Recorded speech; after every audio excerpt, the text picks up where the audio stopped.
All right, so I wrote this book maybe like 1 or 2 months ago, and it's a super short ebook. And the main goal of it is to, one, help my friends my age realize that it's 100% possible to buy a house, and two, how you can use that house to help build your wealth and just establish other kinds of freedoms. And it dawned on me after about a month or two after finishing this book that nobody in my generation reads anymore. Hence, I am making this video just covering all of the details within the book so that you lazy Gen Z or millennials don't have to read it. You're welcome. All right, and in case you've never read a book before, this is the table of contents. If you actually go to the link in the description and read this book, you can use this table of contents to find any particular topic within the book that you'd like. All right, personally, I think I'm awesome, so I love reading the foreword about the author. Me, you probably don't really care that much about me, though. So, no hurt feelings if you skip this part, and I'm not going to be reading it in this video. But feel free to read it if you want. This is just some more of the foreword. All right, and so to protect me, in case you make some grave mistake and lose all of your money, so you can't sue me, I am not a licensed loan officer, and any references regarding any kind of mortgages or loans are very general in their nature, and I'm making no specific suggestions for your situation. The only times I talk about mortgages or home loans in here are, one, either just stating what real licensed loan professionals have said themselves and citing that source, or two, giving very generic information and definitions of the such. So, don't sue me. This slide or page right here prevents you from getting to sue me. So, that's it. So, just a very short introduction to the ebook I wrote. In recent years, home prices have shot up super high. As a result, people don't think it's possible to buy homes. And with good reason. I don't blame them for thinking that. But I hope within this short book, I'm able to convince you that, one, you're not only able to buy a house at such a young age, but, I bet you a lot more people are actually capable of purchasing a house than you'd think. And, this book just kind of details my own journey and just being some dude that makes $16.50 an hour. It's not like I'm making big bucks, and how you can structure some kind of strategic savings plan and make it happen. But, it has to all be planned out and strategic, which you'll discover how to do that in this ebook. You're welcome. All right, so chapter 1 is actually not about buying a house, but once you do have a house, how you can leverage that house to build your wealth. So, pretty cool. All right, so why should young adults be looking to buy real estate? Well, funny enough, I had finished this book, sent it out to a couple of my friends to read, and this was actually the last chapter. And the first chapter was calculating the cash you need to close. And, I realized that after my friends would read chapter 1 saying they need to come up with like $20,000, they're like, nah, this is stupid, this is impossible, and they just stop reading. And I don't blame them. But anyways, so I wanted to make this chapter, how you can leverage your house to build wealth, the first chapter, to hopefully get you a little excited so that you could perhaps oversee the big obstacle you have to hurdle in order to actually buy a house. Rephrasing it, I hope this chapter shows you that it's worth it to work super hard for a short period of time to set yourself up for success. All right, the 3 mechanisms on how you can build wealth using real estate. First, you have your cash flow, which is kind of the simplest version and most practical thing to think about when making money with real estate. What cash flow is it's the difference between the rent you charge for people to live in your properties and all of your operating expenses and financing expenses. Next, you have appreciation.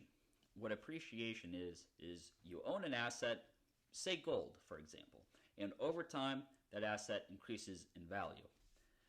For example, 1,000 years ago, you could probably buy a bar of gold for like 50 cents.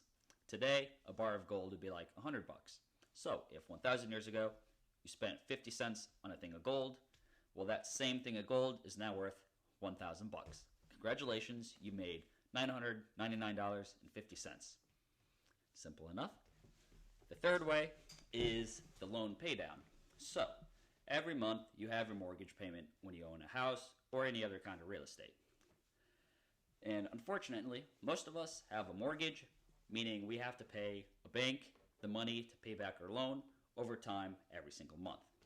And what the loan paydown is and how it can increase your net worth or your wealth is that over time you're slowly paying down the mortgage so that, say, 30 years in the future, you will no longer have to pay the bank that money because then you will own the property outright.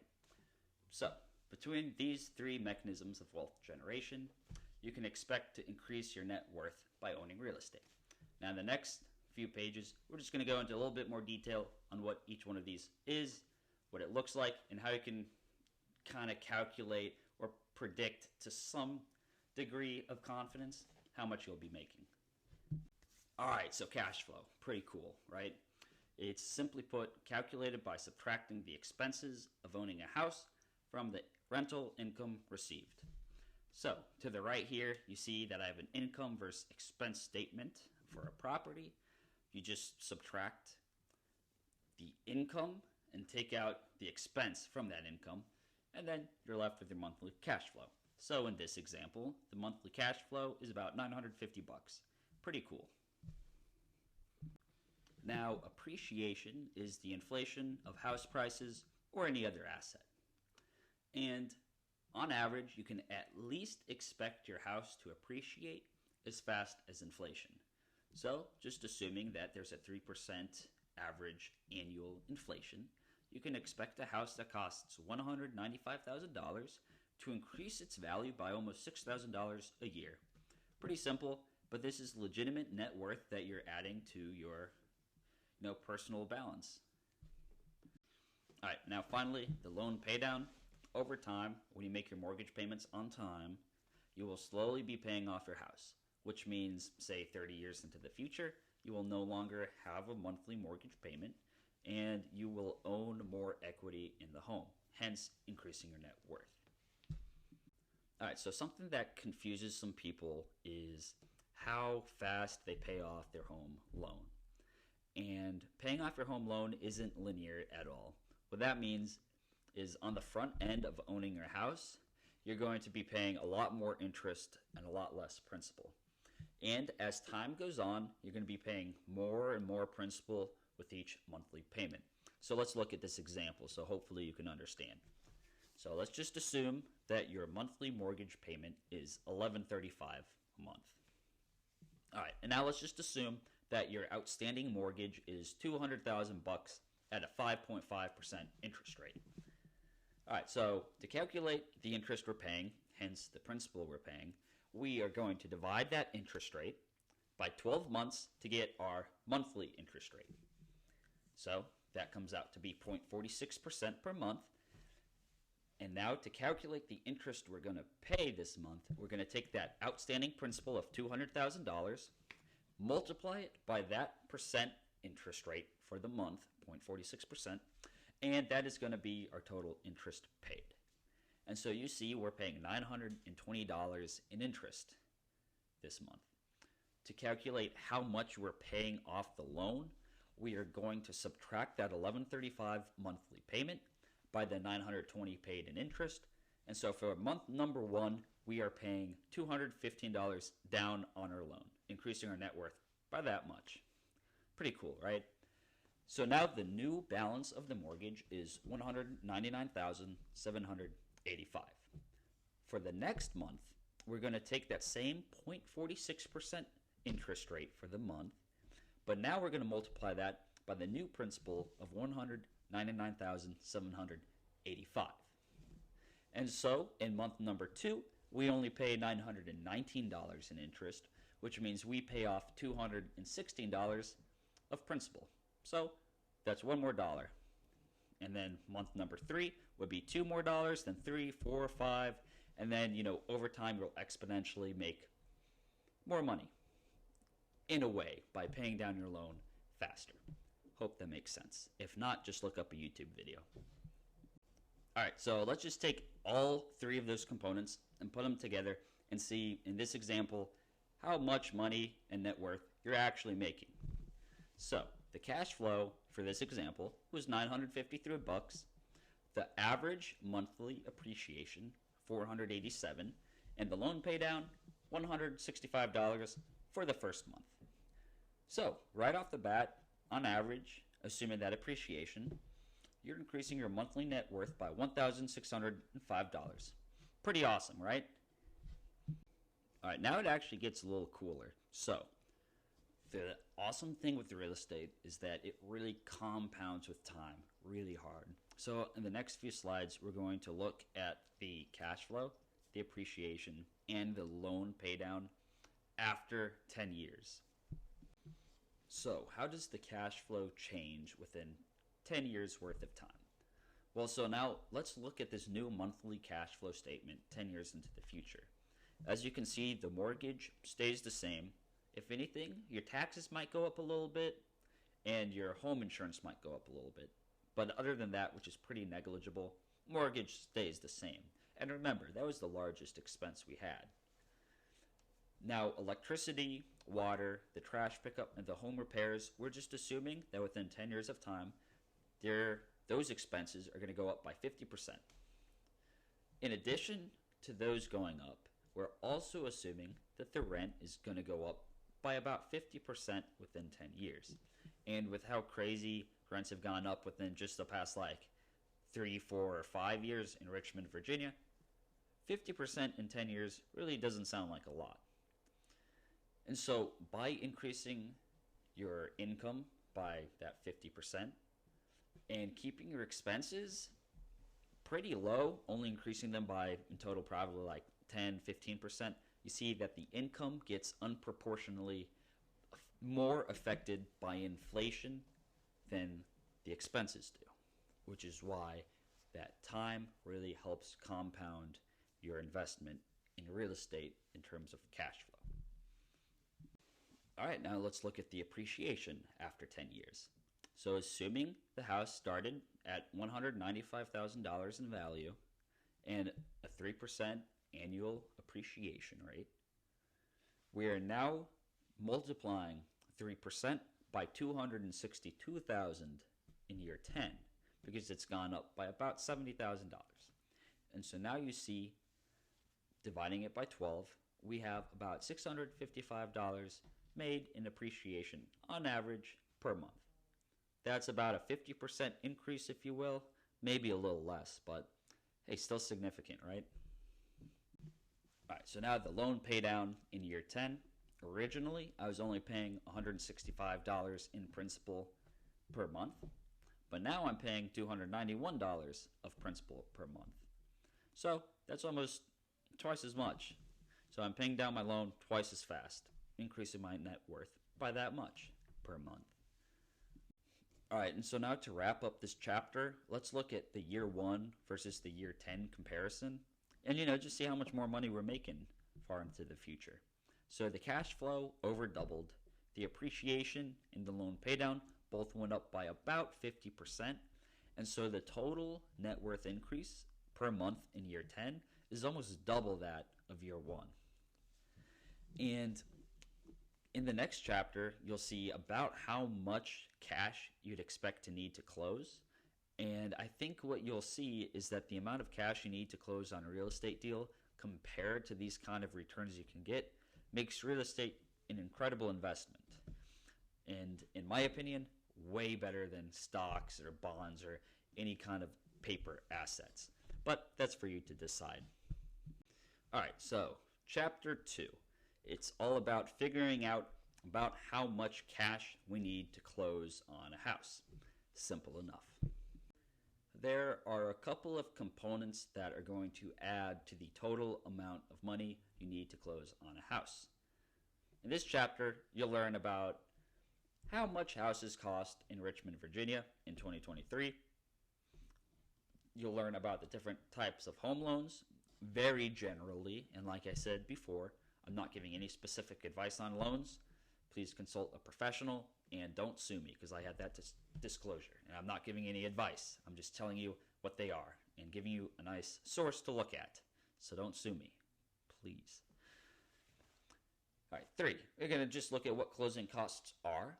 And then 4, we're going to approximate about how much cash you need to close on your first deal. Like I said, this is an approximation. This isn't how much money you have to have. You might need more money to close. You might need less money to close. These are the kind of things that when you want the specifics for your situation, you talk to a loan professional, not me. So how much would you be looking to buy your first house? How much do they cost? Well, I can tell you, in Richmond, Virginia, in 2023, you can expect to spend about $180,000 to $200,000 on buying a reasonable starter home. Now, this number changes drastically from city to city and from time to time. So, if you are either not in Richmond, Virginia, or you are watching this video 50 years in the future, far after I've already died, chances are real estate prices are going to be very different. So I suggest you just go on Zillow for a while and kind of gauge with your own judgment about how much you'd expect to spend on a nice starter house.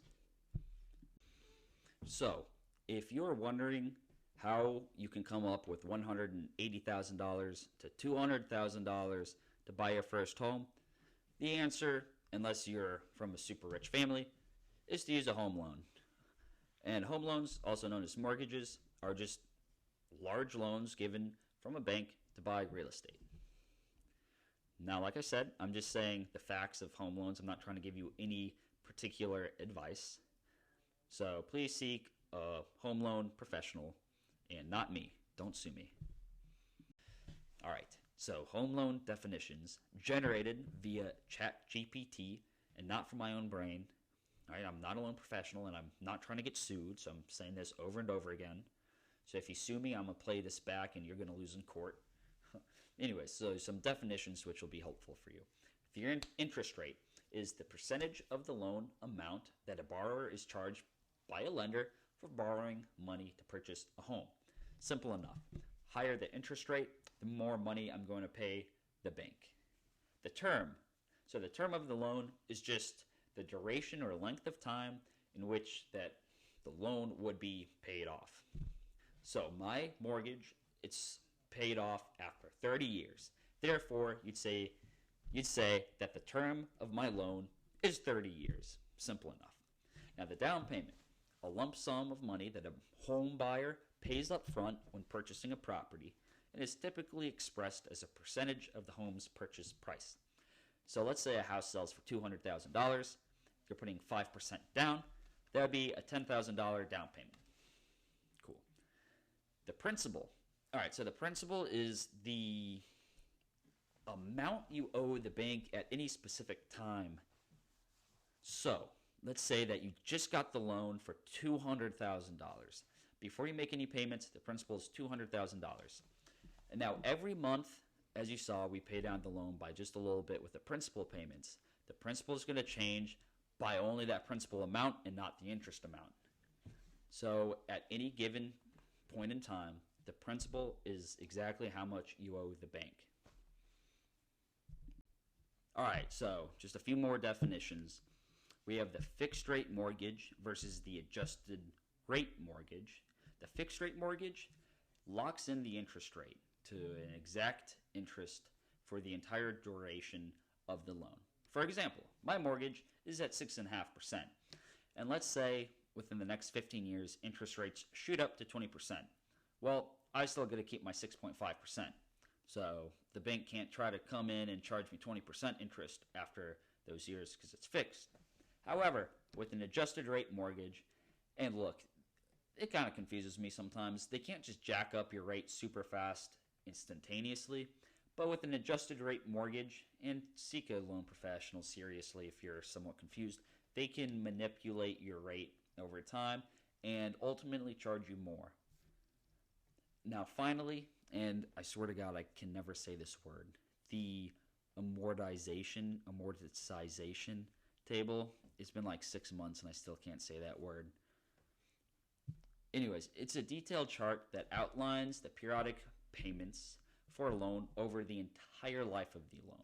So it's going to tell you every single month how much principal you're paying and how much interest you're paying, and then what your principal balance is going to be for any particular month or year.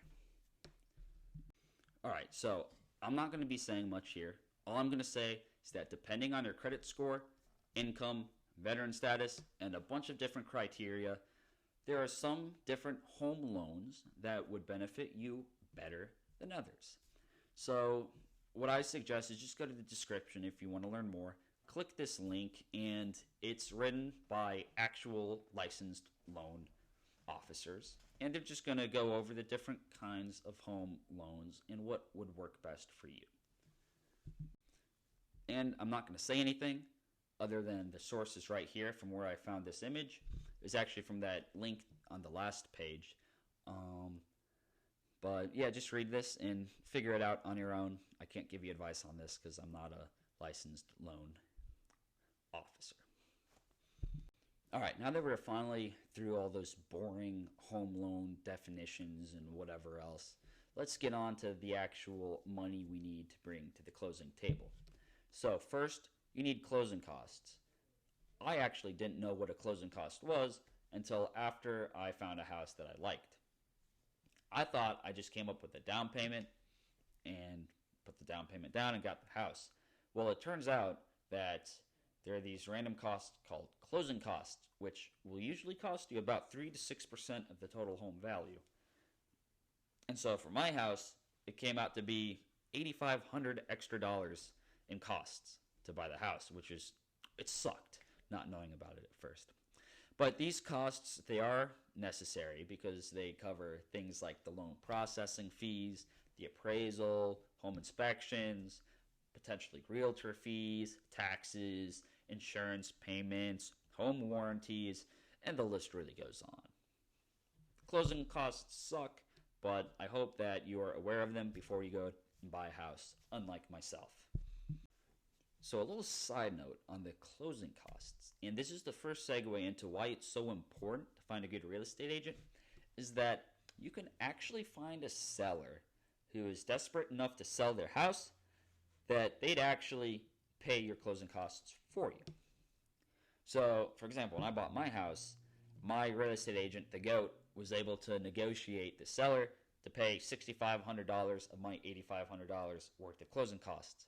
This was sick. That was awesome. I didn't even know that was a thing until my agent told me that he was going to make him pay that. And I was like, okay, bet. So I highly recommend you try to find a seller, especially while you're young and you don't have a lot of cash to cover your closing costs. All right, now finally, we have the closing costs, which is about $8,000. We have the down payment, and we're just going to assume a $190,000 house. Down payment of 5%, it's going to be $9,500. So in total, to close on this real estate deal in this example above, we're going to need 17.5 G's, 17,500 bucks. So using this number, 17,500, we're going to now go into chapter 3 in constructing a strategic savings plan and dissecting the $17,500 apart and seeing what we need to do week to week, day to day in order to save up the funds required to make this first real estate deal happen. So chapter 3 is all about constructing a strategic savings plan that'll help you come up with the funds you need to close on your first piece of real estate. So, constructing a strategic savings plan. What does that mean? Well, in this chapter, we're going to take that $17,500 that we need to come up to close on this deal, and in forming a strategic savings plan to come up with this money, we're going to do two things. One, we're going to focus on income and time. Two, we're going to work backwards. So the goal of a strategic savings plan is to calculate how many hours you need to work per week to generate enough income to buy a house within your set time. Simple enough. So coming up with a strategic savings plan can be broken up into 8 steps. All right, so let's just roll through them real quick, and I'll get an example for you on the next page to make it make a little bit more sense. So number one, you got to calculate the cash to close. In the last chapter, we calculated for this random example $17,500. That's the cash we need to close. All right. Number two, we are going to subtract our current savings that we have from the amount of cash that we need to close the deal. All right. 3. Set a desired time frame, preferably in months, on how soon you want to buy a house and close on a deal. Number 4. You're going to calculate your monthly expenses, and I mean calculate it down to a T. Try to get everything you can. Don't miss anything. If anything, round up, don't round down. Be conservative. Number 5. You're going to multiply your monthly expenses by that desired time frame you set in months, and you're going to add that onto that number you calculated in step number 2. So what this is doing is it's combining the cash you need to close with the amount of money you'll have to make to pay off those months worth of expenses. All right. So number 6, take that number from step 5, and you're going to divide that by your set time frame in months. So what this will do is calculate how much money do I got to make per month in order to save up enough money. Number 7, we're going to keep breaking it down even more. You're going to divide that monthly amount you need to make by 4.35, which is on average how many weeks are in a single month. Now finally, once you determine how much money you got to make a week, you simply divide that number by your after-tax hourly wage, and then you'll see how much you have to work per week in order to make this real estate deal happen within that set time frame. So let's run through an example. All right, so the down payment, $9,500. Closing costs, 8 G's. Time frame, 4 months. And let's just assume that starting off, I have $1,500 saved up in my bank account. So we're going to take that cash to close, that's $17,500, and first thing we're going to do, we're going to subtract that starting cash of $1,500 from it. Therefore, we got to come up with $16,000 to close on this deal. Now what I'm going to do, you see all the way to the left, I calculated my monthly expenses, $1,335 per month, and I'm going to multiply this by my 4 months time frame and add that product into that $16,000. So now what I see is within the next 4 months, I need to make $21,340 to make this real estate deal happen. All right, I'm going to divide that $21,340 into $5,335 by dividing it by 4. Therefore, to afford this home within this set time period of 4 months, I got to make $5,335 per month.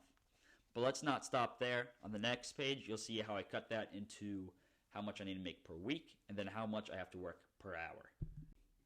All right, so take that $5,335, divide that by 4.35, and that'll turn into $1,245 per week. And already I hope you see that this number is actually not as intimidating as that 21,000 or whatever we had to start. The goal of this is to break it down into manageable pieces. All right. Last but not least, to see exactly what we got to do week to week, we are going to calculate our after-tax hourly wage. So for me, I was making $16.50. I assumed a 20% tax rate. That means I'm making $13.20 after tax per hour. All right. So I'm going to divide my weekly goal of $1,245 by $13.20 an hour. And I'll see that for this particular example, if you make as much as I did per hour, you need to work 94 hours a week. And I'm not going to lie, that's a lot. And it's probably not manageable for most people for good reasons. However, in the next couple pages, you'll see that you can expand your time frame to make this task a lot more manageable. All right, so just like I was talking about on the last page, what you can do if you don't want to work 95 hours a week is to expand your time horizon. For me, personally, I really wanted to buy a crib. Like, I wanted my own house. I think it's awesome to have a house. I really enjoy it. So I was willing to work over 100 hours a week to make it happen as fast as possible. However, I'm sure you probably have a lot more friends than me, and you enjoy spending your life doing cool things. Unlike me, I live under a rock. And so let's see what happens if you expand this time frame from 4 months to 8, 12, 24, and even 36 months. And you'll see that it's a lot more manageable and it's not as ridiculous as it sounds doing 95 hours a week. All right, so what I have here are 4 different calculations. Each one of these calculations, I'll need the same $17,500 cash to close. In all of these examples, I have that same $1,500 originally in my bank account, and I have that same monthly expense of $1,335. In each one of these, the 8, 12, 24, and 36 months, respectively, I multiply my monthly expenses by that amount of months, and then I add it to that $16,000. All right? And now what I do for every single one of these examples is I'm then going to take that number. For example, in the 8 months, it's 26,680, and I'm going to divide it by 8 months. And so now you see for 8 months, I'm going to have to make 3,335. And then for 12, 24, and 36 months, I'll have to make 2,700, 2,000, and 1,800, respectively, per month to make enough money to buy a house. So what does this look like in terms of hours working per week? It's actually not that bad if you are disciplined and you stick with this for a long period of time. If I want to buy a house in 8 months, so less than a year, as long as I work 59 hours a week while I'm making that $1,650 an hour, I should theoretically have enough money to buy a house. But maybe 59 is still kind of pushing it for hours worked per week. In 12 months, if you work 48 hours a week, you'll have enough money to buy a house. You're barely working more than the typical full-time, and some people work 50 hours anyways. But now let's look at what happens if it's 24 months. So if you take this process and expand it over 2 years worth of time, you don't even have to work full-time, only 36 hours a week. Even further, let's assume we take 3 years or 36 months. I know my face is covering it, but you'll only have to work 32 hours a week to make that real estate deal happen. So by expanding your time frame and manipulating that time, you see that you can make this whole process a lot more realistic for you and your situation, and it's 100% possible. The thing is, when you expand your time frame, you're going to have to stick with your extremely boring budget for a longer period of time, which means you're not going to be going out as much. You're going to, be scraping pennies for longer, eating gross groceries, all that kind of stuff. So for me, I like to just get it over with, work super hard for a short period of time. But if that's not how you like to roll, that's not how you like to do things, go for 36 months. Or even maybe 48 months. It's really up to you. All right, anyways, I did mention that you want to focus on income and time. However, while you're trying to save money, you may as well just do a few things to help keep your expenses low. And so just 5 tips I got for you to try to keep your expenses low and make it easier to achieve your goal of buying a piece of real estate. 1, while you're saving up, I love Whole Foods as much as anybody, but just try to shop at discount grocery stores. Like Aldi has everything you need, and they're a lot cheaper. Maybe it's not as good, but it's a little sacrifice, right? And this brings me into point number 2. Try not to eat out all the time. That adds up, and if you're eating out all the time, it just means you're going to have to work more if you want to buy a house. And most people don't want to work more. So you can work less if you eat out less. All right, number 3, and this is probably the biggest thing in terms of saving money. Try to find a roommate to split rent with, right? I mean, if you just have a 1-bedroom all by yourself in Richmond, Virginia, you could easily be spending like $1,500 a month. You get a roommate, lower that to like $900 a month. You'll be chilling. You'll be saving up money a lot faster. You'll be in a better position to make your goal happen. All right, number 4, back to the food. Food's super expensive. Meal prep in bulk, right? Like, make a bunch of chicken on Sunday, throw it in the fridge, and like just eat day-old chicken. It's not exciting, but it's a lot cheaper than spontaneously cooking a frozen pizza or like going out, getting fast food because you don't have the time. If you don't have the time, plan ahead. Meal prep. Now, number 5, this is pretty big too. Try to find fun leisure time activities that don't cost you a fortune. For example, I love wrestling. I love coaching wrestling. So I coach for free. In my mind, I'm not doing it for free. Because if I wasn't out there coaching, I'd be out chilling with my friends, like at the bar, spending a bunch of money. So find something that you love to do that's free. And you'll save a lot of money. You'd be surprised, man. So find something you're passionate about. Maybe volunteer. Heck, make you a better person anyways. You know? Anyways, enough of expenses. It's really not as important as focusing on your income. But by keeping these 5 tips in mind, I think you'd be able to achieve your goal of saving up the money you need to buy your first piece of real estate a little faster. And it'll make the journey a little smoother. All right, so just a final note on developing the strategic savings plan. Everybody's situation is going to look different. You might need more money to close on a deal. You might need less money. Your seller might cover all of your closing costs. You might have to pay $10,000 of closing costs. Therefore, this little example that I had on this book, relates to me. And although this was this is very close to the numbers that I actually had to deal with to buy my house. But anyways, everybody's situation is different. So make sure that you plan it all out, list all of your expenses, and take the time to ensure that you calculate everything down to a T. Because if you're able to make this strategic savings plan and see exactly how many hours you have to work per week to make your goal happen, you won't have to worry about not having enough money because it's all strategically planned out. It's as simple as that. If I follow this plan, then I will get a house. It's not, if I follow this plan, I hope I get a house. If you stick with a strategic savings plan, you will get a house. You know, it's that easy. Or simple, not easy. Very simple, though. Anyways, I'm done blabbering about this chapter. Not super exciting, but it's super important. If you need any particular help with anything, I love talking about money, so just hit me up. There's my phone number. There's my email address. And I love talking about money, so I'm happy to help for free, of course. All right, good job. You've come this far. We're now in Chapter 4, the final chapter, and we're just going to look at the blueprints of what closing a real estate deal actually looks like.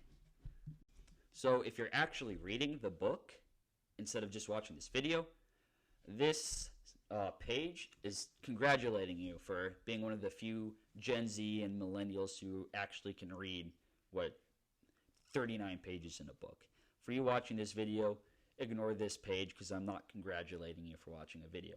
If you are actually reading this, though, congratulations on coming this far.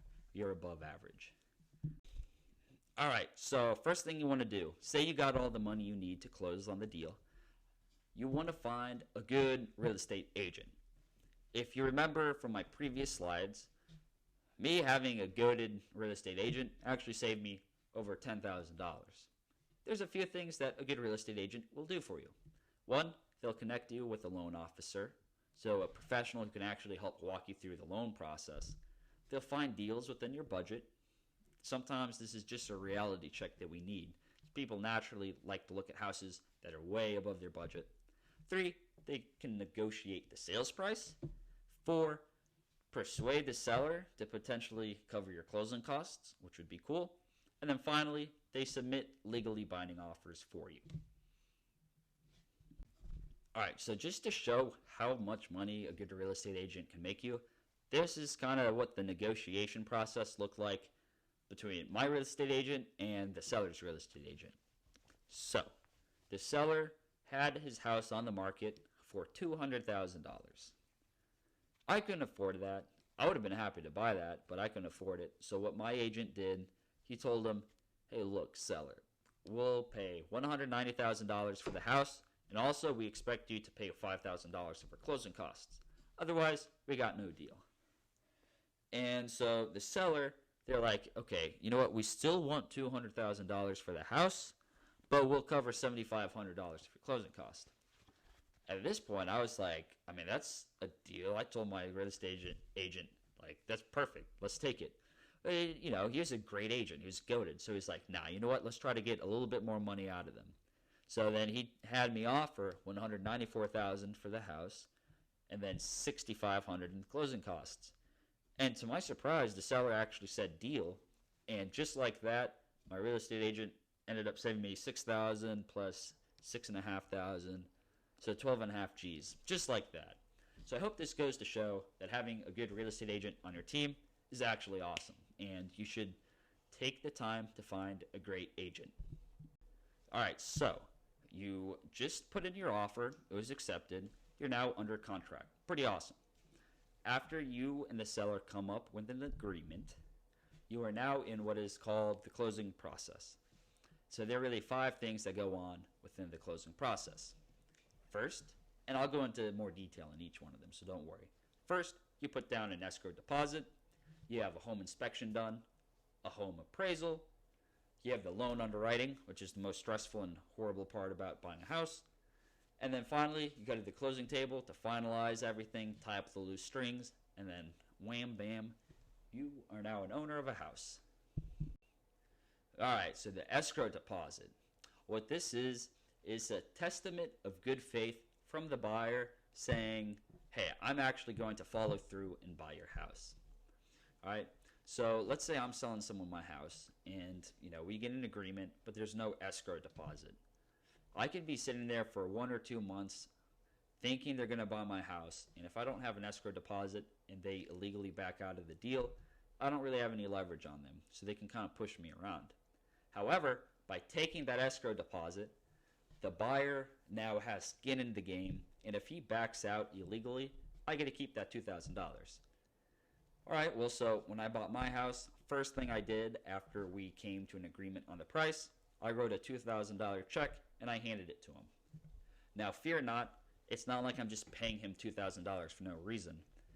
This $2,000 will go towards the closing costs. So, man, I forget. We had, $17,500 of closing costs required to, close on the deal.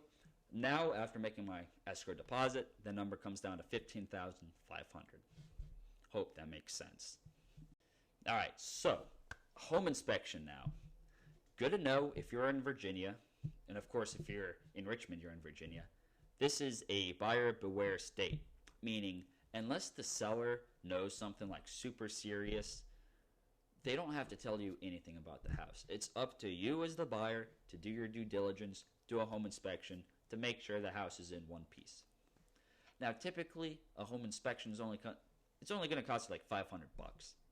So it's really not that expensive in the grand scheme of things. However, if you decide to be all cheap and skip this $500 home inspection and buy a house with tens of thousands of dollars worth of repairs needed before it's livable, you screwed yourself. So just do the home inspection unless you're 100% confident that for some reason the house is fine. All right, now we have the home appraisal. What is a home appraisal? A home appraisal, simply put, is a professional opinion on how much your house is worth. Okay, why do we have to do an appraisal? And also, it's $500. So, what's the point of doing an appraisal if you're already happy with the purchase price? Well, unfortunately, unless you have $200,000 and are buying this house in cash, the bank giving you the loan is going to require you doing a home appraisal and sending it to them. And this is why. Let's assume that I'm a bank and I give you 200 G's to buy a house. If that house is only worth $100,000, if you don't make your monthly payments to pay off that loan, I have the right as the bank to take your home from you and sell it. if the house is only worth $100,000, but I gave you $200,000 to buy it, even if I take the house from you and sell it, me as the bank, I'm going to lose $100,000. So, if a bank's going to give you $200,000 for a house, they're going to expect that it's going to appraise for about $200,000 minus any down payment you have for it. That way, if you do end up coming short on your monthly mortgage payments and they do have to foreclose on you and take your house, they'd be able to sell it for enough to pay off that loan that they gave you.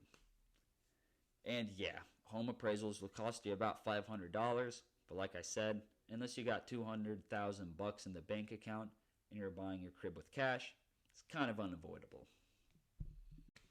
All right, now the absolute most stressful part in the entire process of everything in this book is the loan underwriting. What's the loan underwriting? So the banks have these guys called the underwriters, and pretty much their entire career is based on making sure you don't get a loan. They try their very best to find every reason not to give you a home loan. All right, well, why would they do this? Well, what underwriters do is they look for any criminal records, any horrible credit history, unemployment, any forms of debt you have, and they also evaluate how much income you have to make sure that you are capable and willing to pay them back. Banks will all go out of business if they hand out tons of money without doing these background checks, because if they just hand out $200,000 to someone who can't pay them back, they're obviously going to be in the red. So just a couple tips while you are in the underwriting process is that, one, don't quit your job, because that's the first thing the underwriter's going to be like, oh, look, John Bolstead quit his job the second that he, got under contract for this house. That's the stupidest thing you can do, because if you have no employment, then, the underwriter's not going to think you can pay back the loan for good reason. So don't quit your job. Second thing, and this is super common, and I can't believe it, it kind of makes sense, I guess. Don't buy anything on credit when you're under contract. What happens more than you'd think is a family, let's say like a young family, they're making their first upsize into a bigger house. There's just this thing where they always think, oh, let's get a new van for the kids. And so then they get like $50,000 of debt in their auto loan for like this brand new nice Cadillac, Escalade, or whatever else. Then the bank sees that, and the underwriter's like, they just got $50,000 more in debt. There's no way they can pay off that car loan and pay their mortgage. And so then they'd be like, no, we're not giving you a loan. And so then you don't get to buy the house. And what makes this even more stressful is once you're this far into the deal, into the contract, you already gave up your escrow deposit. So if I do something that ruins my chance of financing, unless I explicitly use it or say in the contract that financing's a way I can escape, a clause for me to escape the contract, I'm going to lose that $2,000 I put up on the table in the escrow deposit as a result. So make sure you don't screw up your finances. Don't commit any felonies while you're under contract. Don't buy a new car. And for God's sake, don't quit your job. And now that you survived underwriting, that's pretty much it. The closing table is awesome. What you do is you go up to like a settlement agency with like a lawyer or some kind of just closing agency, and they tie up all of the loose ends and make sure that all of the down payments collected, all of the closing costs are covered, the realtors are paid their commissions, and then after you sign a bunch of papers, you get keys to your new house, and then bam, you got a house, and the entire process is over. Congratulations. It's a great feeling. Once you get to the closing table, you're it's Mayberry from there. You're good. So, closing table's good. Just got to survive the loan underwriting phase, because I will tell you that is so stressful. But if you make it through there to the closing table, you're chilling. And that wraps it up for this. I really hope that helps. And that's pretty much everything you need to know to, one, know how much money you got to make, how much you need to work, and how you're going to save up the money to do it. And then two, just the blueprints of generally how a real estate transaction happens. And, I hope you see that regardless on how much money you make, really almost anybody can afford a house. I did this off of $16.50 an hour. Perhaps if you only make 12 an hour, that might be hard. But shoot, 16.50 is only like 32,000 a year, if that. So this is something anybody can do, and you can change your life for the better if you're able to lock in for just a year, maybe 2 years, and buy your first piece of real estate. And like I said, man, if you got any questions about anything or need help coming up with a strategic savings plan, I love talking about money more than anything in the world. Go back a few pages, find my phone number, I put it on there, also my email, hit me up, and we can talk about it and figure it out for you. Anyways, that's it. See you.